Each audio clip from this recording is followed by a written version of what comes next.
How's it going, guys? My name is Zach with the Movie Castle, and today we're going to be taking a look at Death from Beyond. This is from 2005, directed by James Panetta, and stars Trisha Hershberger, Sarah Muhl, and James Panetta. Yeah, the director's in this movie. He's playing the director. Anyway, I have this Tombs of Terror 50 movie collection, and I've been slowly and irregularly working my way through these movies. There's a lot of ground to cover, but that being said, I looked through some of the movies. I saw this one is listed as only being 57 minutes long, and I thought, okay, let's put that one in, knock it out really quick, and see what's up with this short little feature. And apparently this one is actually a Egyptian sorceress slasher movie that has an over-reliance on cheap 2005 CGI, so we're in for some cheesy so bad they're good moments, and it's not the funniest so bad it's good movie ever, but only being a little less than an hour, it never overstays its welcome, and the right crowd can get a good little laugh out of it. But I guess before we go too much further, what's the movie about? Basically, you open up with this lady who's an Egyptologist, and she's been kind of mind controlled, and she goes to her collection, puts on this costume, and then, well, she does that thing that YouTube doesn't like me talking about.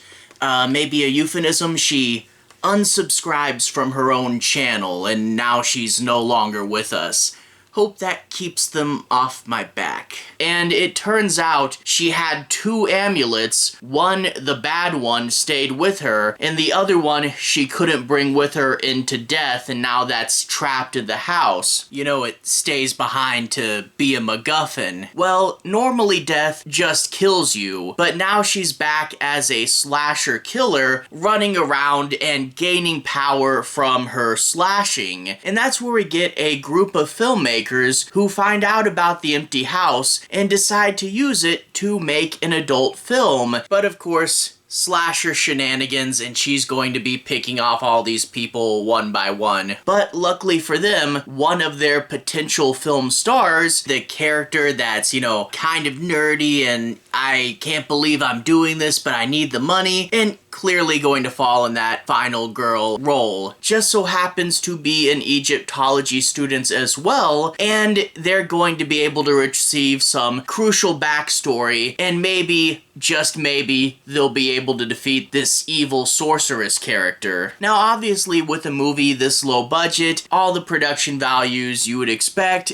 are in this movie. Not the greatest acting. When they try to tell a joke, it doesn't always land, and the cinematography and the sound isn't always going to be the best. Again though, with this one, it is only 57 minutes long, so nothing is really going to overstay its welcome, and it really does keep moving at a pretty steady clip. Now, the CGI, one of the bigger things with this movie, you notice it right off the bat. Like, there's an opening credit sequence where you see the pyramids and you like go through them, and it really does look like an early Windows screensaver. Yeah, CGI in 2005, especially on a low budget level, was in the realm of, wow, look what we can do. I can't believe I can do all this from my own personal computer. But did it look good? No, but you could actually do it. And in turn, we get a lot of goofy stuff like this. When I saw the opening, I'm like, okay, it's an opening credits sequence. We're not really supposed to be there. But then we get a flashback sequence. And in the flashback, we really are supposed to be there. Yeah, we can't afford to make a pyramid set, but we can do green screen, and with CGI, we can put anything behind us. And yeah, in this sequence, we do get the sorceress character drinking a plastic wine glass full of blood, and when she drinks it, she tilts it up, and on the bottom of the glass, you can see someone forgot to take off the sticker with the barcode. That's the kind of movie we're dealing with. But yeah, with the effects, she also has this glowy hand that whenever whenever she kills someone, she drains their life force. The glowy hand's a very, very 2005 effect there. And I'll say it does build up from time to time. Like, there's a fun fight sequence towards the end that has an amazing CGI transition to get there. And then after that, just a campy sequence in general. And I guess with the campiness, I should also mention the killer. The killer, it's this girl in a costume, and at least they gave her a fun costume, but it really does feel like your friend who's not scary trying to be scary. Yeah, the killer never comes off as scary or intimidating. If you want any actual fear, it's not going to be in this movie. And to be fair, a lot of the kills in this movie are the standard slash at the camera and cut to the blood. There are a few with a little more to them, and that will usually, again, be this really bad and stiff, awkward choreography when they fight. So not the best kills here, and that's part of the thing is I do wish this movie kicked it up a notch. Yeah, we didn't have the budget to do any crazy Tom Savini kills, but when you don't really try too much, you don't get the bigger over-the-top moments that we necessarily want from a so bad it's good movie. You know, even if it's gonna be bad,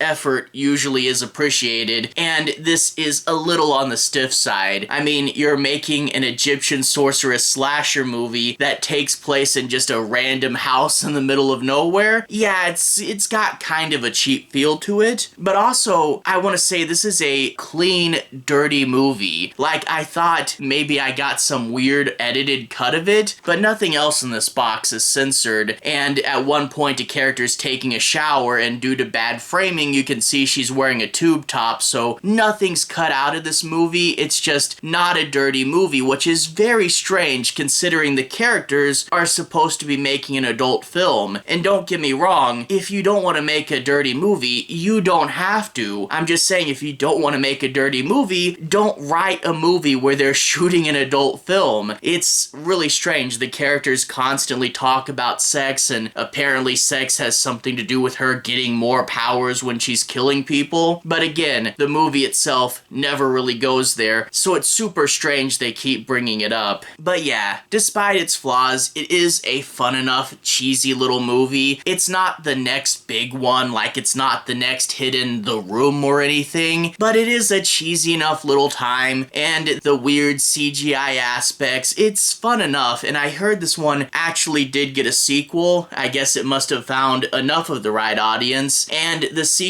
from what I gather, did do more in the realm of so bad it's good, so good for that at least. As it stands, not mind-blowing, but you know what? With the right crowd, a fun enough little watch. I don't know how much I really have to say about it, but hey, it's there, it's cheesy enough, and at least it's short. Anyway though, to everyone who's watched so far, thank you for watching. To everyone who's liked and subscribed, thank you. You really are helping the channel out. I'll leave a relevant playlist on the bottom. If you guys want to see more videos kind of like this, you can click there and see more. Anyway, have a good day. I'll see you guys again very, very soon. Playlist here. Have a good day now.